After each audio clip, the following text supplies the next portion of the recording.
Aos 5 anos, perdeu seu pai. Aos 16, abandonou a escola. Aos 17, já tinha perdido 4 empregos. Se casou por volta dos 18 anos. Quando ele tinha 20 anos, a esposa o largou.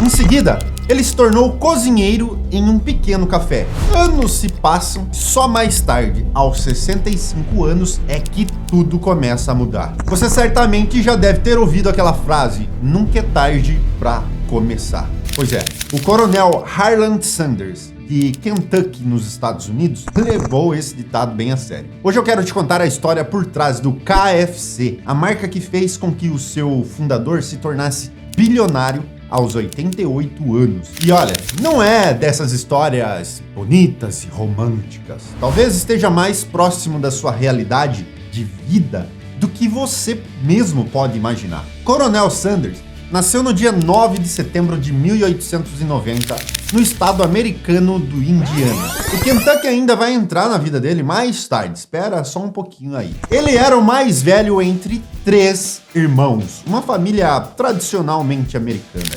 Seu pai trabalhava numa fazenda e a mãe era uma cristã bem fiel. E frequentemente avisava os seus filhos dos perigos do álcool, cigarro e dos vícios em jogos. Aos 5 anos de idade, a primeira coisa ruim aconteceu na vida de Sanders. O seu pai chegou do trabalho um dia com febre e morreu um pouco mais tarde, obrigando a mãe a ter que procurar um emprego, coisa bem inusitada para aquela época. Sanders, então, foi obrigado a aprender a cuidar dos seus irmãos pequenos e cozinhar para eles. E, olhando em retrospectiva, ter aprendido a cozinhar foi bom. Aos 7 anos de idade, já era um bom cozinheiro. Nessa época, já era seu costume ter que procurar alimentos na fazenda quando sua mãe passava vários dias fora de casa devido ao trabalho. Quando ele tinha 10 anos, começou a trabalhar como ajudante na fazenda. Em 1902, a mãe de Sanders casou novamente, fazendo com que a família se mudasse para a cidade de Greenwood. E isso foi um momento muito infeliz na vida dele, por conta de um péssimo relacionamento que ele tinha com o padrasto dele. Ele largou a escola logo depois, na 7ª série, afirmando que a álgebra foi o que expulsou ele de lá. E saiu então de casa aos 13 anos de idade, trabalhando pintando carroças de cavalos em Indianápolis e depois como ajudante de uma fazenda no sul do estado. Em 1906, quando ele tinha 16 anos, foi morar com um tio e conseguiu um emprego como motorista no transporte público da cidade. Nesse mesmo ano, ele falsificou sua identidade para poder entrar no exército americano. Lá, ele ficou 1 ano, chegando até ser levado para Cuba, antes dele ser dispensado em fevereiro de 1907. Nessa época, Sanders se mudou para a casa de outro tio no Alabama, lá no sul dos Estados Unidos, onde trabalhou como ferreiro para uma companhia de trem, limpando os trilhos. Logo depois, ele foi promovido para uma posição melhor. Era ele que jogava o carvão na fornalha do trem para manter a locomotiva em funcionamento. Ele continuou trabalhando nessa profissão por vários anos em diversas companhias de trem e acabou conhecendo Josephine King, com quem ele se casou e teve 3 filhos, 2 meninas e um menino. Para deixar ainda mais marcas na vida dele, o primeiro filho de Sanders acabou morrendo. Isso fez com que ele acabasse mudando mais uma vez de companhia ferroviária. Ele acabou se mudando para Jackson, no estado do Tennessee, onde ele começou a estudar direito por correspondência na Universidade de La Salle. Um tempo depois, ele perdeu o emprego por brigar com um colega de trabalho e viu sua esposa se mudar com os filhos para a casa dos pais dela.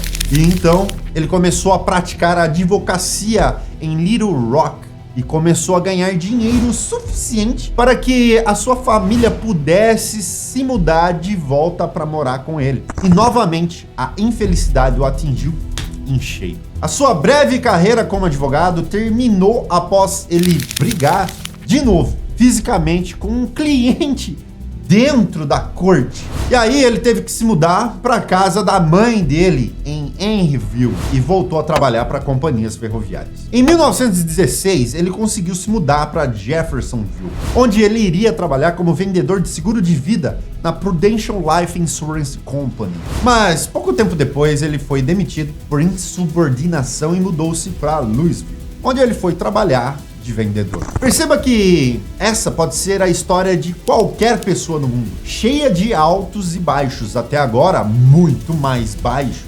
desafios, especialmente quando falamos sobre carreira, trabalho. E voltando então para nossa história, foi apenas aos 30 anos de idade que o primeiro contato com empreendedorismo chegou na vida de Sanders. Em 1920, talvez cansado de tanta demissão, Sanders decidiu abrir uma companhia de transporte aquaviário que operava uma pequena embarcação entre Jeffersonville e Louisville. Ele conseguiu então levantar dinheiro e virou um acionista minoritário na própria empresa, tomando a posição de secretário.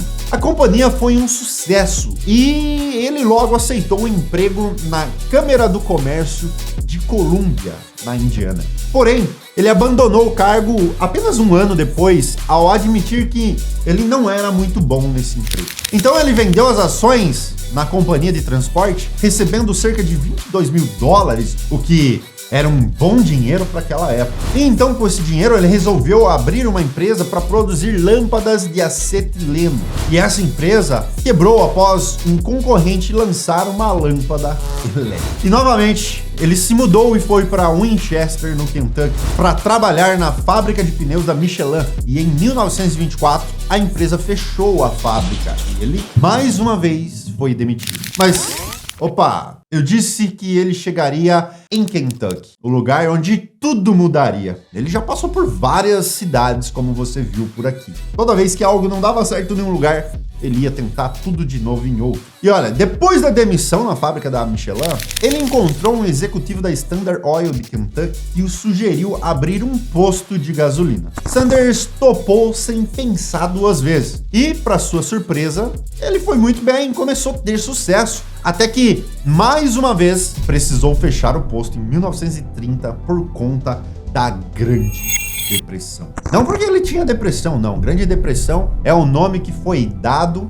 a um colapso econômico, uma crise gigantesca que houve nos Estados Unidos. E mesmo ele tendo fechado o negócio, ele ficou conhecido como um bom gestor de postos de gasolina. Tanto que, anos depois, a Shell ofereceu um posto de gasolina de graça em North Corbin, também lá no Kentucky, onde ele ia ganhar uma pequena porcentagem das vendas de combustível. Por lá, ele começou a vender pratos de frango e também a operar um hotel dentro do posto de gasolina. Pode ser que os graus e os frango assado no Brasil inspiraram na ideia dele, vai saber. E então, naquela época, uma tragédia acompanhou sua história profissional. Ele acabou se envolvendo em um tiroteio com um concorrente chamado Matt Stewart. E o Matt também tinha um posto de gasolina e queria o Sanders fora dali. E na disputa de balas ali, o concorrente acabou tirando a vida de um funcionário da Shell que acompanhava o Sanders por ali.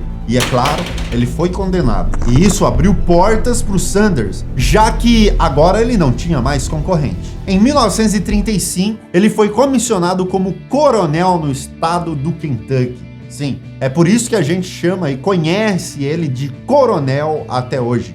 Vale lembrar que naquela época se valorizava muito quem trabalhava no ramo de combustíveis. Em 1939, ele recebeu uma das maiores recomendações possíveis para restaurantes nos Estados Unidos, pelo frango que ele vinha fazendo despretensiosamente no posto de gasolina. As coisas começaram a andar bem para ele e o que viria a ser o futuro KFC, mas que até agora nem se passa perto da história. Mas não pense que as sequências de infortúnio pararam por aí na vida dele. Em julho daquele mesmo ano, ele adquiriu um hotel na Carolina do Norte. Em novembro, o restaurante e o hotel em North Corbin pegaram fogo.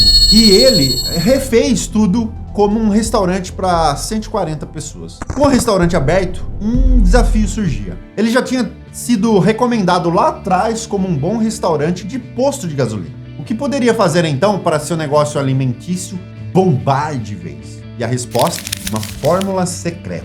Ele passou cerca de 1 ano desenvolvendo os sabores e modo de preparo de frangos, que ele alegava ter 11 ervas e especiarias secretas. Em julho de 1940, ele terminou a sua famosa receita secreta e tudo parecia andar muito bem. Só que os Estados Unidos entraram na Segunda Guerra Mundial, o que fez com que os produtos fossem limitados, racionados. O negócio não iria sobreviver assim. Então ele teve que fechar o seu negócio mais uma vez e foi trabalhar como supervisor em Seattle. O trabalho era de assistente de gerente em uma cafeteria no Tennessee. E para aumentar ainda mais o caminho torto que ele vinha andando, arrumou ainda uma amante. E ele teve a ideia de colocar a sua amante como gerente do restaurante e hotel em North Corbin, que ia mal, mas ainda existia. Em 1947, ele se divorciou de Josephine e casou com a amante dele, Claudia Ledington Priest, em 1949. 1 ano depois, ele foi novamente transformado em coronel do estado do Kentucky. Nesse tempo, seu negócio começara a dar certo. Olha só, se você parar para olhar em retrospectiva, quantas vezes ele teve a chance de desistir, jogar a toalha e falar: desisto, não vou mais tentar. Mas ele não fez isso. Persistiu e persistiu, persistiu. E a persistência é que vai levar ele a ter sucesso. E essa é uma história que você deve levar para você. A persistência. Você pode não ter inteligência, talento, nada. Networking, sorte, vamos chamar de sorte também. Mas se você tiver a persistência, uma hora ou outra, mais cedo ou mais tarde, você vai conseguir atingir o seu objetivo. E voltando então para nossa história aqui. Então, nesse tempo, o negócio dele começou a deslanchar. Pessoas iam de todos os Estados Unidos para Kentucky para provar, experimentar dos frangos do Sanders. Em 1952, aos 62 anos de idade, Sanders franqueou sua receita pela primeira vez para um homem chamado Pete Harmon, Salt Lake, no estado de Utah. Ele era operador do maior restaurante da cidade e foi um grande sucesso, com as vendas do restaurante crescendo 75% só por conta do frango frito do Sanders, que é o KFC. Foi lá em Utah que foi criado o nome KFC. Um pintor que foi contratado por Harmon pensou no nome para criar uma imagem de hospitalidade sulista e exótica. O KFC é uma abreviação de Kentucky Fried Chicken, que significa frango frito do Kentucky. E o nome foi escolhido porque a empresa foi fundada no estado do Kentucky, nos Estados Unidos. E o nome pegou, e vários outros restaurantes franquearam o produto, pagando cerca de 4 centavos de dólar por frango vendido. E olha, o azar estava persistente, mas o cara se virou. Aos 65 anos, ele teve que vender o restaurante do Kentucky por conta da queda do número de consumidores. Mas ele não fez isso por conta da qualidade do produto. É que o governo resolveu construir uma outra rodovia que redirecionou todo o tráfego de carros para lá. E um grande restaurante fora da rodovia principal estava mesmo destinado a quebrar. Sanders só tinha suas reservas pequenas e recebia cerca de 105 dólares por mês da Segurança Social. Foi então quando ele resolveu trabalhar pesado pela nova franquia que estava nascendo. Abriu um novo restaurante modelo e sede da empresa em Shelbyville e cruzou o país para poder franquear o seu produto. Ele geralmente dormia no carro, visitava restaurantes, cozinhava o frango e, caso as pessoas gostassem, então ele negociava os direitos de franquia. E olha, era um não atrás do outro. Nenhum dono de restaurante queria saber do frango de um velho que dormia no próprio carro. Mas um ou outro deu-lhe a chance de mostrar sua receita e gostaram. Diz a lenda que ele levou mais de 1000 nãos e não desistiu, continuou viajando os Estados Unidos inteiro até conseguir alguns pequenos sims para implementar a franquia do frango frito nos próprios restaurantes das pessoas. E isso levou algum tempo. E depois de persistência, fé e luta, algumas pessoas começaram a visitá-lo para poder franquear o seu restaurante. Ele patenteou suas invenções, abriu lojas no Canadá, Inglaterra, México, Jamaica, no meio dos anos 60. Quando viu, já eram 600 localidades vendendo o frango do Sanders, o que era muito para um senhor da idade dele cuidar. E em 1964, quando ele tinha 73 anos de idade, ele vendeu a empresa por cerca de 2 milhões de dólares, passando a ser um embaixador da marca, e os seus salários inicialmente eram de 40 mil dólares, depois passaram para 75 mil dólares. E posso ser sincero com vocês? Esse valor era um nada comparado ao quanto a empresa valia. Mas não podemos esperar que um senhor de mais de 70 anos e sem experiência no mercado financeiro fosse entender de valuation, certo? Mas olha, mesmo com a venda da marca, ele manteve as lojas no Canadá e vendeu as operações na Inglaterra, Flórida, Montana, Utah e para outros parceiros. Foi aí então que ele mudou-se para o Canadá para continuar a cuidar das suas operações por lá e continuar a receber o dinheiro pelas franquias e trabalhos lá no Canadá e Estados Unidos. Ele morou no Canadá entre 1965 até 1980, mas trabalhou muito para manter sua imagem. Viajava cerca de 200 mil milhas, tá em torno de 300 mil quilômetros por ano, visitando os restaurantes franqueados. A sua surpresa foi como a qualidade do produto tinha caído depois da venda. Caiu tanto na qualidade que ele começou a visitar lojas sem avisar e a jogar a comida no chão caso ela não lhe agradasse. Sim, bem excêntrico dessa forma. Em 1973, ele processou a companhia que comprou a operação, o que fez com que a empresa o processasse de volta. E frustrado, o que é bem normal nessa situação, Sanders e a esposa dele reabriram o seu restaurante na Carolina do Norte, como Claudia Sanders, a esposa do coronel. Lá, eles serviam o mesmo frango do KFC, como parte do menu principal e queriam expandir para uma rede. Só que eles foram, claro, impedidos ao serem processados pelo próprio KFC. Depois de muitos meses em batalha judicial, ele conseguiu um acordo que permitiu com que ele vendesse a sua própria invenção, mas não muito mais que isso. O restaurante, inclusive, existe até hoje. No fim da vida, ele usou suas reservas para criar uma instituição de caridade que apoia outras instituições e dá bolsas de estudo. A espetacular trajetória de Sanders terminou em 1980, quando ele descobriu uma terrível leucemia. Bem de vida, mas muito menos rico do que poderia, Sanders trabalhou até um mês antes dele falecer, tendo a certeza que criou um império, um legado riquíssimo, apesar dos percalços no meio do seu caminho. E o que podemos aprender com tudo isso? Cara, veja bem, o criador do KFC teve uma vida cheia de desafios, como a minha, como a sua, como a do teu colega de trabalho. Talvez o sucesso que você tanto almeja está mais ou menos nesse meio aí. Uma montanha russa que em um momento você estará no auge e no momento seguinte não vai estar tão bem assim. Nada na vida é linear. Entenda isso. Nada. Se eu pudesse resumir toda essa história em algumas lições, seriam 3. A sua primeira escolha não define toda a jornada. Assim como o coronel já havia sido advogado, mas migrou de carreira por várias vezes, e foi nessa jornada que se encontrou de verdade. Nunca é tarde para sonhar. Podem dizer que você está velho, já tentou demais ou que já passou da hora. Mas quem define quando o seu sucesso vai chegar é você mesmo. Até as uvas passam. Brincadeira à parte, o Coronel Sanders enfrentou uma das maiores crises da história, que foi a Grande Depressão. E olha, sobreviveu, mas sem desistir do seu sonho. Essa é uma das muitas histórias de sucesso que podem ser verdadeiros guias para quem está começando a empreender. Mas aqui vai a minha dica. Se você quer sucesso e riqueza, precisa estar entre as pessoas que almejam este mesmo sonho. Eu vou deixar aqui na tela, no seu canto superior direito, um vídeo que vai te mostrar tudo sobre como conquistar riqueza partindo do zero. Aproveite e me diz nos comentários se você já conhecia a história do criador do KFC e se você se vê nessa história de alguma maneira, de alguma forma. Eu vou estar respondendo todos os comentários. Então fique com Deus, paz, sucesso e prosperidade.